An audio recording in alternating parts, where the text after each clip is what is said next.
Hey YouTube, let's talk about cooking tech today. So unless you've been living under a rock, you've probably heard of the Instant Pot, which is a multi-use pressure cooker that basically reduces the need for other devices like crock pots, rice cookers, even stovetop searing pans, because it combines all of that functionality into one pot. The Instant Pot has been featured on news programs, YouTube channels, cook-offs. There have been books written about Instant Pot recipes. There's an entire subreddit dedicated to the Instant Pot. It started to develop a bit of a cult-like community of really passionate enthusiasts who praise its multiple capabilities. So, fun fact, the Instant Pot is actually Canadian.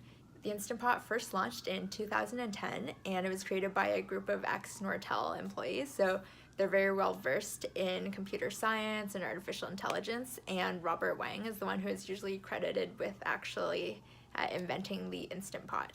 With all the hype surrounding the Instant Pot, obviously I had to go and pick one up and try it out for myself. So this has actually been sitting on the floor in my apartment for a couple of months now. I picked this up during the Black Friday weekend on a bit of a whim actually. So my friend and I randomly decided to drop by the grocery store, and we actually spotted a section of Instant Pots where they were on sale for only $30. So obviously we had to each pick one up. All right, let's open it up and check it out. This is the 7-in-1 Instant Pot with the version code IP-DUO60 version 3. It has a 6-quart capacity.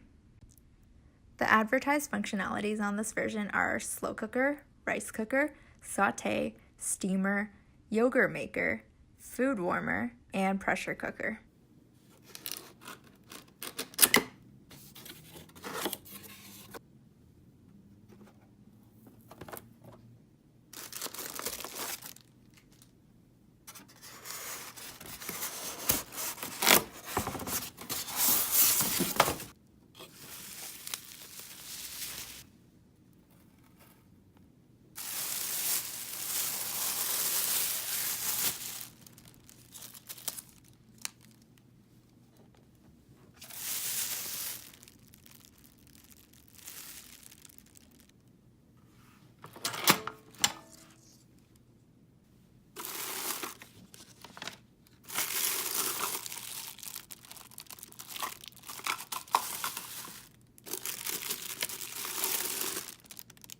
If you guys have any favorite recipes or suggestions, please do drop a comment below and let me know what they are, or leave a link to your favorite Instant Pot bloggers so I can check out their recipes too.